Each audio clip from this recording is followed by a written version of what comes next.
किसी भी देश में किसी भी धर्म की कोई किताब भगवान ने कभी नहीं लिखी। हर किताब मनुष्य ने लिखी है और धर्म पंडितों ने बार बार कहकर यह बात हमारे दिमाग में भर दी है कि यह भगवान की आज्ञा है ताकि हम कोई सवाल नहीं उठा सके। शूद्रों और औरतों को भगवान के नाम पर दबाया गया है और कुछ नहीं है। मैं आप ही से पूछता हूं कि यह कानून किसने बनाया है कि सिर्फ ब्राह्मणों को पढ़ने का अधिकार है और शूद्रों को नहीं है? उनका समाज हम पर कीचड़ी उछाल सकता है और कर ही क्या सकता है। उन्होंने मुझसे कहा था कि तुम शूद्र हो और शूद्रों को अधिकार नहीं कि ब्राह्मणों के कंधे से कंधा मिलाकर चले।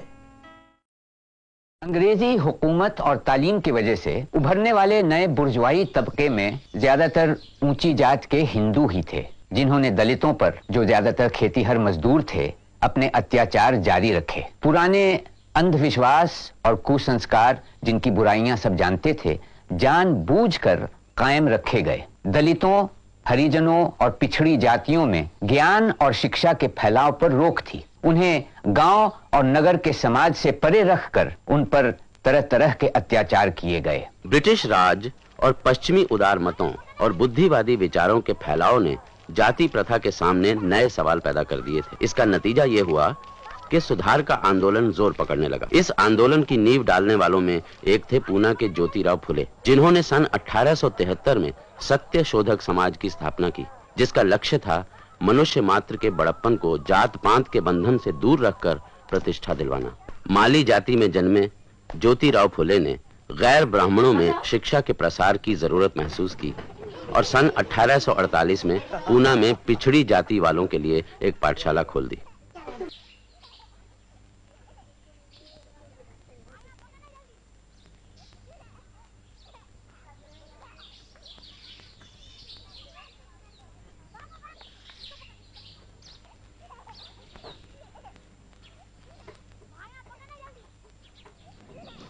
समय हो गया।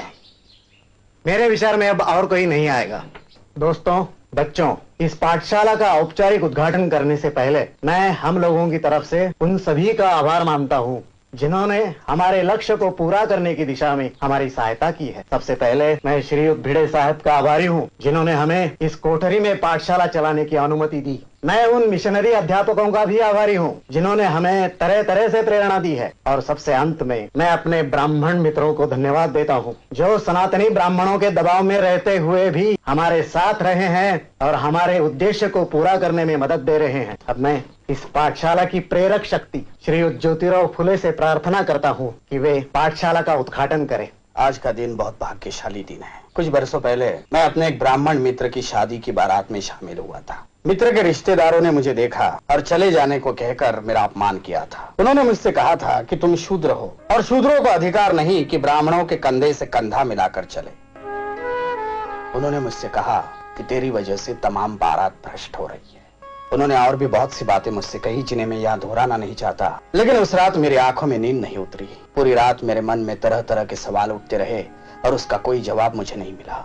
धीरे धीरे मेरे मन में ये बात आ गई कि हमें आत्मसम्मान पाने के खातिर संघर्ष करना होगा। इस संघर्ष के लिए हमें अपने पैरों पर खड़ा रहना होगा। हमें हथियार उठाना पड़ेगा, लेकिन लाठी नहीं, तलवार नहीं, तोफ तमचा नहीं, बल्कि ज्ञान, विचार और सही शब्द। और ज्ञान, विचार और शब्द शिक्षा के बल पर ही मिल सकते हैं। क्या भट्ट पुरोहित हमें शिक्षा देंगे? नहीं देंगे, क्योंकि वे अपने हाथों से ऐसा हथियार हमें नहीं सौंपेंगे। इसलिए हमें खुद अपने को शिक्षित करना पड़ेगा। मेरी पत्नी सावित्री मेरी पहली शिष्या है। अब वो तुम्हें पढ़ाने में मेरी मदद करेंगे। हम इस तरह ज्ञान फैलाएंगे, क्योंकि ज्ञान ही वो दौलत है जिसे आपस में बांटना बहुत जरूरी है। यह हमारी पहली पाठशाला है जो छोटी जाति की लड़कियों के लिए खोली गई है। यहाँ लड़कों का हम स्वागत करेंगे, लेकिन हमारा विश्वास है कि लड़कियां ही आगे चलकर हमारी भावी पीढ़ी को आकार देगी। विरोध तो इस काम का होगा ही, लेकिन हमें साहस के साथ काम को आगे बढ़ाना है, क्योंकि हम सही रास्ते पर चल रहे हैं। मैं शुभकामना व्यक्त करता हूं कि आप लोग शिक्षा पाने में सफल हो। इसे रोज रोज लाना जी। हम इसे बहुत सी बातें सिखाएंगे, पढ़ना, लिखना, कुछ व्याकरण, कुछ गणित जी। इसे रोज लाओगे ना? जी रोज लाए।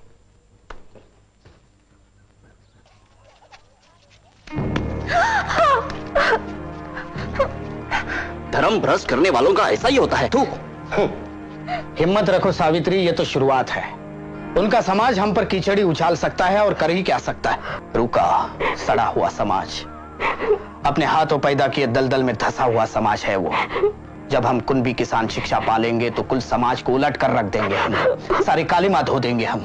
सावित्री, तुमने जो काम शुरू किया है वो बहुत साहस का है। ये मामूली औरत की बूते की बात नहीं कि घर की दहलीज पार करके बाहर निकले और पढ़ाने का काम करे। तुम गर्व से माथा उठा कर चलो सावित्री, एक दिन साबित हो जाएगा कि हम ही सही थे। क्या हुआ ज्योति? क्या हुआ बहू को?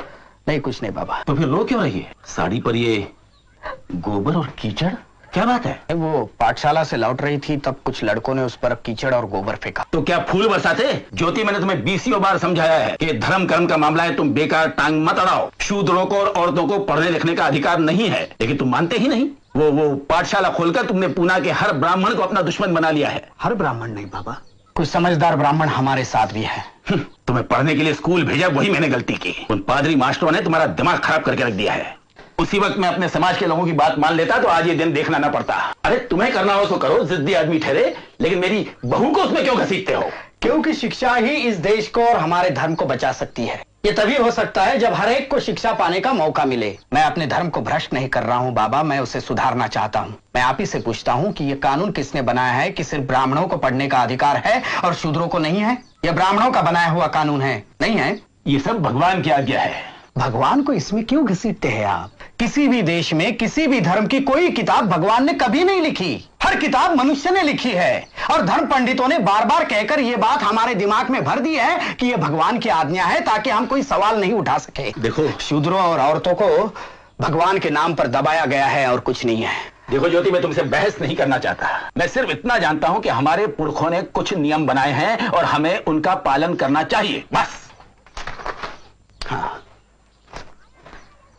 मैंने भी एक नियम बनाया है बाबा। मेरे पीछे पीछे आओ, मेरे पीछे पीछे आओ, रुको नहीं तुम मत घबराओ। धिक्कारो मनु की आज्ञाएं, शिक्षा पाओ और दिलाओ। शिक्षा का आनंद महान, ज्योति का कहना लो मान। बकवास। उन गिरस्तानी स्कूलों के मास्टरों ने तुम्हारे दिमाग में ये खुराफात भर दी है। और फिर किसी ने आपको यह भी बताया होगा कि मैं ईसाई बन रहा हूँ। क्या? ईसाई? सच? धर्म बदलना समस्या का कोई हल नहीं है। हालांकि ईसाई धर्म की कई बातें मुझे सही और सच जान पड़ती है, फिर भी मैं हिंदू ही बना रहना चाहता हूं, क्योंकि मैं हिंदुओं के विचार में सुधार लाना चाहता हूं। देखो ज्योति, मैं एक ही बात समझता हूं, और वो ये है कि तुम्हारी वो पाठशाला बंद होनी चाहिए और बहू का पढ़ाना भी खत्म होना चाहिए। नहीं, ये नहीं हो सकता। सब हो सकता है। देखो ज्योति, मैं तुम्हें आखिरी बार बता देता हूं कि अगर तुमने मेरी और अन्य लोगों की आज्ञा का पालन नहीं किया तो तुम्हें और तुम्हारी पत्नी के लिए इस मकान में कोई जगह नहीं है। तुम्हें ये मकान छोड़ना पड़ेगा। जैसे आपकी मर्जी। हम हमारे विचारों में बदल नहीं कर सकते, इसलिए घर छोड़कर जा रहे हैं। सावित्री, अपना सामान भरो। मैंने तुम्हें पहले ही कहा था कि ये तो सिर्फ शुरुआत है। भरो सामान जल्दी।